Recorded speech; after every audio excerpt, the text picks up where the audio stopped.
kasari, magandang araw po sa ating lahat. Ito pong ating ibablog ngayon mga kasari is medyo bad news. Another price alert na naman mga kasari. So may nabalitaan kasi ako mga kasari na magsisitaasan daw ang mga Rebisco na biskwit. So ito yung mga na-vlog ko noon, yung mga biskwit na to. Ito yung mga na-vlog ko na pinag-iisipan ko kung magtataas ako kasi 8 pesos pa din sa akin. At karamihan ng mga kasari na ngayon ay 9 pesos na ito sa kanila.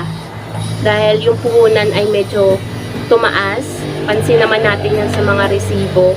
So, ano-ano nga ba yung mga biskwit na Rebisco? Yung Hansel, itong Combi na sobrang mabili. Sobrang mabili po ito dito sa aming tindahan. Ano pa ba ang mga Rebisco na brand dito?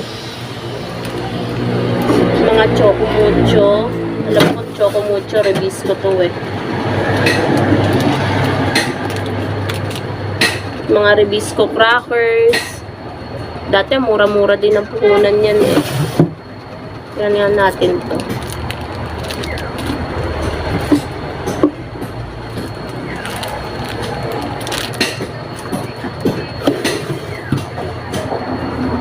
May tao lang guys, wait lang. Ayan guys. So meron lang nag-cash out ng 4-4.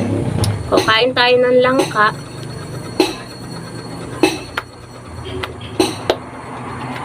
Ang hagad po. So ayun nga po mga kasari. Yung pagtataas ng mga Rebisco product. Hindi ko alam kung may mga Rebisco product pa na hindi lang biskwit. Pero ang tabayanan po natin, yung mga ano talaga, kaya ang pinakamahalaga po talaga natin gawin, mga kasari, kapag namimili tayo, after nating mamili pagka-uwi natin, after magpahinga, i-check po natin yung, bago natin i-display at ibenta, yung mga napamili natin, i-check po natin yung resibo. Dahil hindi po natin alam na baka maibenta natin sa puhunan na lang, wala na tayong tubo. Gaya nung nangyari sa akin dati na hindi po ako nag-check ng resibo. So, mali ko naman po yun. Hindi ko na yun siningil sa customer dahil pagkakamali ko naman yun, hindi ko na-check yung resibo. Nag-ano na lang ako sa mga susunod na ano, doon ako bumawi. Talagang kulang na lang idot-dot ko sa mukha ko yung pag-check ko ng resibo. Minsan pa naman hindi natin maintindihan yung pagkakaprint dun sa resibo na binibigay sa atin.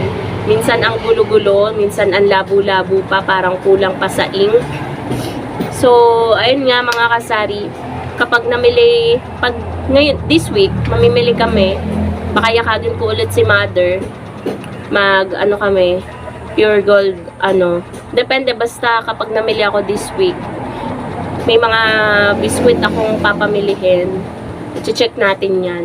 So, kapag may napansin nga ako na tumaas na ng mga Rebisco na biskwit or kahit anong Rebisco products, tayo talaga ay magpa-price increase. No choice, mga kasari. Kailangan. Kasi, alam nyo, sa panahon ngayon na ang taas-taas na ng mga bilihin, kailangan nating mga negosyante. Maliit na negosyanteng may maliit na negosyo. Kailangan nating sabayan yung pagtataas kasi kung mahuli tayo, wala talaga tayong kikitain. Lalo na kung namamasahe tayo, nagagasolina, ganyan. So, kailangan nating mag-price increase. Medyo matumal pa naman ngayon ang tindahan. Alam niyo yung matumal na nga tapos yung pagpa-pricing nyo sobrang baba pa. Hindi ko naman sinabing mag-pricing kayo or magpatong kayo ng sobrang laki. Kumbaga, yung alam nyong sakto, tama yung pagpapresyo. Kasi kung sobrang baba naman po nating magpresyo, parang ano na lang nagpapagod na lang tayo sa wala. Kaya ako guys, kapag nakita ko na medyo dehado yung kikitain ko, sa sigarilyo lang naman talaga ako mababang magpresyo. Talagang sa isang stick, sentimo lang talaga yung tinutubo ko. Pero alam ko sa sarili ko na ang sigarilyo ay mabili talaga dito sa tindahan. Kaya kahit pa man maliit yung tubo ko, kung mabilis ko namang marorolling, ganun din. Kesa naman papatungan ko ng malaki sa sigarilyo ko, tapos hindi naman siya gagalaw, 'di ba? So, ayun po mga kasari. Abangan po natin yung pagtataas ng mga reviews ko. Siguro kaya last time nagkakaubusan sa Pure Gold ng mga reviews ko na biskuit. Wala ko dating makita sa Pure Gold sila ngayon. Ang daming mga biskuit na hindi available. Siguro yun nga ang pudyat na magtataas. Ganun naman ng isang item kapag biglang nawawala. Pag nagkaroon na ulit ng stocks, medyo mataas na yung presyo. Tapos nabawasan pa ng laman. Alam niyo yun, relate tayo mga kasari sa mga kape. Ayan, 'di ba? Yung lalo yung mga Nescafe Classic, dating 25 grams 'yon. 20 grams na lang ngayon.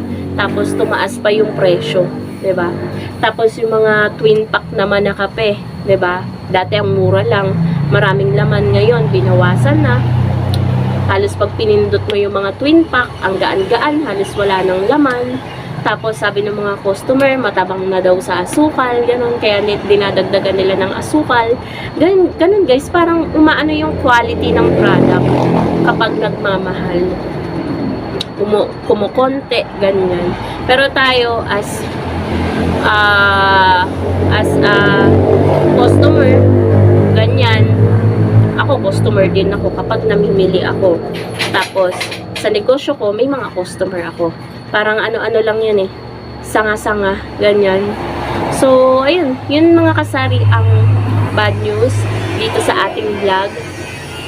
So, kaya i-check po natin mga kasari yung mga resibo natin kapag namimili tayo. Kasi hindi natin alam, ang laki pala ng itinaas ng produkto na yun.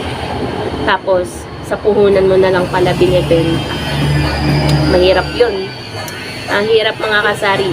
Yan pa naman yung pinakamahirap na ginagawa natin, yung pagpa-pricing na tingin natin na yung tamang pagpa-pricing na walang magre-reklamo na customer na bakit ay, ang mahal naman ng ganito mo. May mga ganun na customer eh. Lalo na i-compare ka sa ibang tindahan. Ba't doon ang mura ng ganito, ganyan. So, ayaw nating maranasan yun. Kaya dapat nasa tama at sakto lang yung pagpapresyo natin. So, ayun. Yun lang naman mga kasari ang ating vlog for today. Thank you so much for watching. Abangan nyo bukas guys yung pagpa-price update ko ng mga delivery na dadating today. So, yun lang guys. Bye!